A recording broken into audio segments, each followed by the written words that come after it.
तीसरा अटेम्प्ट था। पहले 2 बार मेरा प्रीलिम्स क्लियर नहीं हुआ था। जिस तरीके से आपका फर्स्ट रैंक आया, ऑल इंडिया टॉपर रही हैं आप, तो कहीं ना कहीं कुछ बच्चों के मन में सवाल है कि आखिर इशिता तैयारी कहाँ से करी है, क्या करती थी, तो क्या बताएंगे? मेरा घर उत्तर प्रदेश में है और मेरे दोनों माता पिता पटना बिहार से हैं।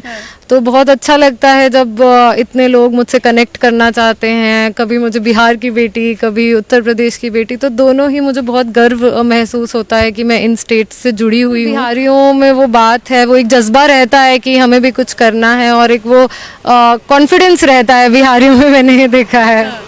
तो कहीं ना कहीं आपको नहीं लगता कि बिहार की जो दशा दुर्दशा शिक्षा को लेके वो थोड़ा उनमें बदलाव होना चाहिए?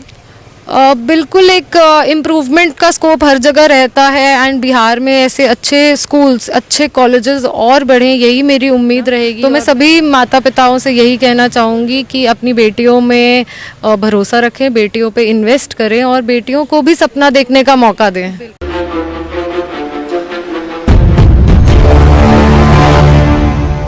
कौन कहता है कि किस्मत से कामयाबी मिलती है? अगर बेटियों में दम है और बेटियां चाहें तो मंजिल को भी झुका सकती हैं। और उन्हीं बेटियों में से इस वक्त हमारे साथ एक ऐसी बेटी मौजूद है जिन्होंने ऑल इंडिया में टॉप किया है यूपीएससी में। जी हाँ, इशिता किशोर इस वक्त स्क्रीन पर हमारे साथ दिख रही हैं। तो सबसे पहले आपको बहुत बहुत बधाई Ishita. Thank you very much. बहुत अच्छा लग रहा है आप इतनी दूर आए। इशिता, पहला सवाल करेंगे कि यूपीएससी में फर्स्ट रैंक लाना बहुत बहुत बड़ी बात होती है, तो कैसा फील कर रही हैं आप? बस बहुत अच्छा लग रहा है, बहुत बड़ी अचीवमेंट मिल गई है, तो बहुत ग्रेटफुल हूँ। बहुत थैंक्स सबको कहना चाहूँगी जिन्होंने इस जर्नी में मुझ में वो देखा, मुझ में इन्वेस्ट किया, पेशेंट रहे, क्योंकि तीसरा अटेम्प्ट है। बहुत दोस्तों ने साथ दिया, भरोसा रखा। तो बस बहुत एक तरीके से सबको थैंक यू कहना चाहती हूँ। अच्छा, तीसरा अटेम्प्ट है आपका ये था? जी बिल्कुल, तीसरा अटेम्प्ट था। पहले 2 बार मेरा प्रीलिम्स क्लियर नहीं हुआ था और ये तीसरा अटेम्प्ट था। कहीं ना कहीं इशिता, जब से आपने टॉप किया है, फर्स्ट रैंक पे दिख रही हैं, यूपी से लेके बिहार तक की जो जनता है, जो दर्शक है, वो बहुत खुश है और आपका परिवार यूपी और बिहार दोनों से जुड़ा हुआ है। क्या बोलेंगी लोगों को? जी बिल्कुल, मेरा घर उत्तर प्रदेश में है और मेरे दोनों माता पिता पटना बिहार से हैं। तो बहुत अच्छा लगता है जब इतने लोग मुझसे कनेक्ट करना चाहते हैं। कभी मुझे बिहार की बेटी, कभी उत्तर प्रदेश की बेटी, तो दोनों ही मुझे बहुत गर्व महसूस होता है कि मैं इन स्टेट्स से जुड़ी हुई हूँ और बहुत अच्छा लग रहा है कि इतना प्यार मिल रहा है। इशिता, एक और सवाल, अगर क्या लगता है आपको कि आप बिहार में एजुकेशन करते तो क्या आज यहाँ तक आप पहुँचते? जी बिल्कुल, दोनों मेरी माँ तो बिहार से ही पढ़ी हुई हैं, वो पटना यूनिवर्सिटी में थी, विमेंस कॉलेज में थी, तो उनकी भी पर्सनालिटी डेवलपमेंट बहुत अच्छी हुई है और उन्होंने ही मुझे गाइडेंस दी है। तो बिल्कुल बिहार में वो बात है एंड लेकिन ये बात भी ज़रूर है कि हमें ऐसे और कॉलेज चाहिए, हमें और स्कूल्स की ज़रूरत है। बिहार के बच्चों में वो बात है। बिल्कुल, बिहारियों में वो बात है, वो एक जज्बा रहता है कि हमें भी कुछ करना है और एक वो कॉन्फिडेंस रहता है बिहारियों में, मैंने ये देखा है। तो कहीं ना कहीं आपको नहीं लगता कि बिहार की जो दशा दुर्दशा शिक्षा को लेके वो थोड़ा उनमें बदलाव होना चाहिए? बिल्कुल, एक इम्प्रूवमेंट का स्कोप हर जगह रहता है एंड बिहार में ऐसे अच्छे स्कूल्स, अच्छे कॉलेजेस और बढ़ें, यही मेरी उम्मीद रहेगी। और मैं बिल्कुल ये कहना चाहूँगी कि सबको वो मौका मिले, सबको वो अच्छी एजुकेशन मिले जिसके जो मुझे मिल पाए। अच्छा इशिता, आईएएस बनने का ख्याल कब और कैसे आया? जब मैं नौकरी कर रही थी 2 साल के लिए, तब मैंने सोचा कि मतलब लॉन्ग टर्म में थोड़ा सोचा जाए, शॉर्ट टर्म नहीं, लॉन्ग टर्म में अगले 3-4 डेकेड्स में मैं किस तरफ जाना चाहती हूँ, किस तरफ मन लगा के काम करना चाहती हूँ, एक करियर बनाऊँ मैं।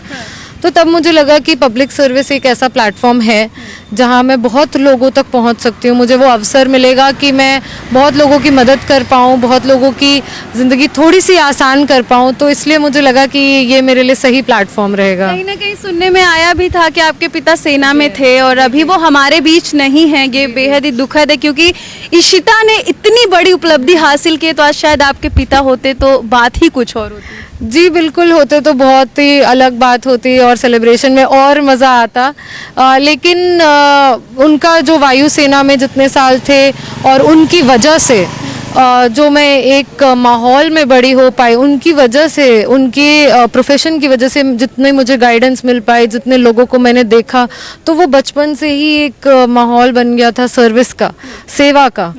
तो इसीलिए हमेशा श्रेय उन्हें ही जाता है कि इतनी बड़ी प्रोफेशन में उन्होंने नौकरी की, एंड मैं बस उनके ही कदम पे आगे बढ़ूँ। पिता के नाम पे थोड़ा सा आपको इमोशनल देख रहे हैं। हाँ बिल्कुल, वो तो नेचुरल है, माता पिता हमसे सबसे करीब होते हैं, एंड पिता का ना होना। जी बिल्कुल, वो तो नेचुरल है। हाँ। और आप अपनी माँ के लिए क्या बोलेंगी, क्योंकि कहीं ना कहीं सारी जिम्मेदारियों को उन्होंने बखूबी से निभाया, आपका भरपूर साथ दिया है। हाँ, कभी महसूस नहीं होने दी किसी भी कमी की, एंड मेरी माँ ने बिल्कुल 24 घंटे हर दिन मेहनत की है कि उनके दोनों बच्चों की पढ़ाई लिखाई अच्छे से हो, तो उन्होंने अपनी लाइफ ऐसे डेडिकेट कर दी हमारे लिए। तो ये बहुत बड़ी बात थी, अपने आप को संभाल कर अपने बच्चों में वो टाइम देना। तो मैं सभी माता पिताओं से यही कहना चाहूँगी कि अपनी बेटियों में भरोसा रखें, बेटियों पे इन्वेस्ट करें और बेटियों को भी सपना देखने का मौका दें। जिस तरीके से आपका फर्स्ट रैंक आया, ऑल इंडिया टॉपर रही हैं आप, तो कहीं ना कहीं कुछ बच्चों के मन में सवाल है कि आखिर इशिता तैयारी कहाँ से करी है, क्या करती थी, तो क्या बताएंगी? इतना लंबा सफ़र रहा है, 3 साल से ऊपर का ये सफ़र रहा है, एंड तैयारी के लिए तो मतलब बहुत पढ़ाई लगती है, और सारे बुक्स पढ़े हैं, बार बार वो बुक्स पढ़े हैं, ऑनलाइन मटेरियल यूज़ किया उस नॉलेज को बढ़ाने के लिए, और हमेशा अपने सीनियर्स से टच में रही। सीनियर्स से मैं पूछते रही सवाल हमेशा कि आप कैसे करते अगर आप होते तो कहीं किसी इंस्टीट्यूट में, आप जैसे कोचिंग इंस्टीट्यूट है, आपने प्रिपरेशन नहीं करी थी जाके? की थी मैंने शुरुआत में, क्योंकि मैं कॉर्पोरेट सेक्टर से आ रही थी, तो वो एक एकेडमिक माहौल के लिए मुझे लगा कि थोड़ा एक्सटर्नल हेल्प ले लूँगी तो बेहतर रहेगा। तो शुरुआत में मैंने कोचिंग की थी, क्योंकि ये तीसरा अटेम्प्ट है, अब 2 साल से मैं खुद से पढ़ रही हूँ। खुद से पढ़ के इशिता ने जो मुकाम हासिल किया है वो बेहद ही मुश्किल था, लेकिन आज इशिता सबके लिए रोल मॉडल बन चुकी हैं। तो इशिता, क्या कुछ लोगों के लिए अलग करना चाहेंगे आप आगे भविष्य में? जी, ऐसा मौका मिला है कि मैं बहुत सारे डिपार्टमेंट्स में काम कर पाऊँगी। ये बहुत ही डाइवर्स नौकरी है, बहुत सारी अपॉर्चुनिटीज़ मिलेंगी। तो बस मेरी यही उम्मीद है कि जहाँ भी जाऊँ हमेशा मैं सबका भला सोच पाऊँ, एंड हमेशा कुछ एक गवर्नेंस, जो हम लास्ट माइल डिलीवरी कहते हैं, कि वो आखिरी गांव तक वो सुविधाएं पहुँचे, जो सुविधाएं मेरे पास थी, पढ़ाई की, रिसोर्सेज की, सपोर्ट की, तो बिल्कुल वो सबके पास होना चाहिए वो मौका, और मैं इसी पे कोशिश करूँगी। बिल्कुल। अच्छा, एक आखिरी सवाल, कुछ अनुभव हुआ था कि मतलब मैं फर्स्ट रैंक पे ही आऊँगी, या फिर ऐसा लगा था कि नहीं किसी रैंक पे आ जाऊँगी बस? मतलब जब हम पढ़ाई शुरू करते हैं, हम हमेशा मुझे लगता है ऐसा कि हम एक बार बेस्ट जो हैं उनको अपने नज़र में रखें। तो हमेशा मैंने रैंक वंस को बहुत उनकी टॉपर टॉक सुने हैं, उनकी कॉपीज़ मैंने हमेशा बहुत देखी हैं।